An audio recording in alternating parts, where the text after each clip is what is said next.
Dans cette vidéo, nous allons parler de Terraform. Pourquoi Terraform? Pourquoi est-ce qu'on entend parler de ces fameux Terraform? Alors, déjà, ce qu'il faut savoir, c'est que Terraform n'est pas la seule solution en termes d'automatisation ou en termes d'infrastructure as code. Vous devez bien le comprendre. On a par exemple Chef, Puppet, Ansible Stack, Vagrant et plein d'autres solutions qui permettent de gérer de façon automatique l'infrastructure. Alors, il y a plusieurs éléments à prendre en compte.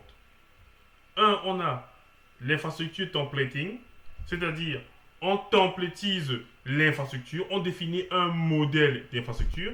Ensuite, manage infrastructure, c'est-à-dire c'est les outils qui permettent en fait de pouvoir créer l'infrastructure, gérer, supprimer, etc.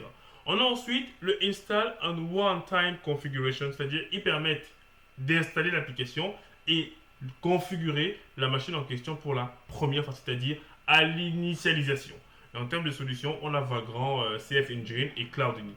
Et enfin, pour déployer la configuration et appliquer des changements post-install, on a Chef, Puppet, Ansible, Stack. Voilà quelques solutions parmi tant d'autres qui nous permettent de réaliser de l'infrastructure as code. Mais vous devez absolument déterminer dans quel cadre votre mission sera en fait au sein de l'équipe. Si c'est que vous vous situez au niveau de l'infrastructure management, donc au niveau du manage infrastructure, voilà les solutions que vous pouvez utiliser. Maintenant, il y a des outils qui sont spécialisés et plus appropriés que d'autres. Regardez par exemple la liste au niveau de manage infrastructure. Vous avez Terraform, vous avez SourceStack, Ansible. Il y en a qui seront beaucoup plus célèbres. Et on comprendra pourquoi par la suite.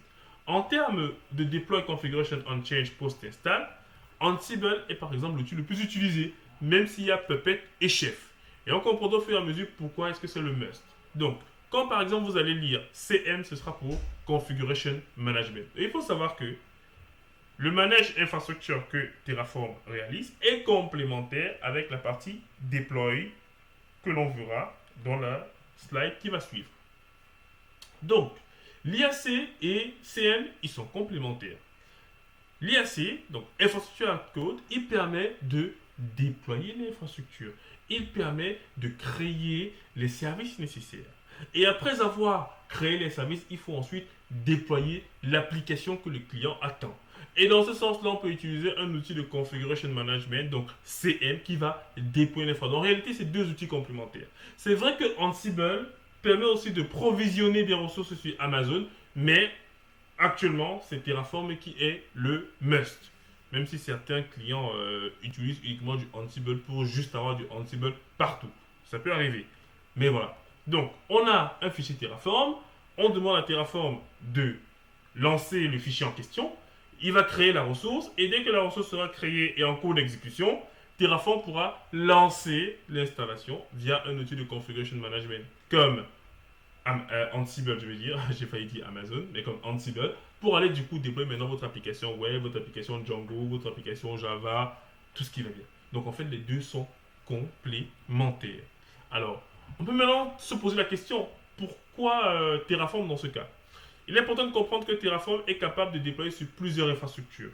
Et en termes même de concurrents à Terraform, vous avez CloudFormation. Chaque outil cloud en fait a son outil d'infrastructure as code, c'est-à-dire pour provisionner l'infra de façon scriptée, de façon, comment est-ce que je m'appelais bien, de façon déclarative. Voilà, le mot est revenu.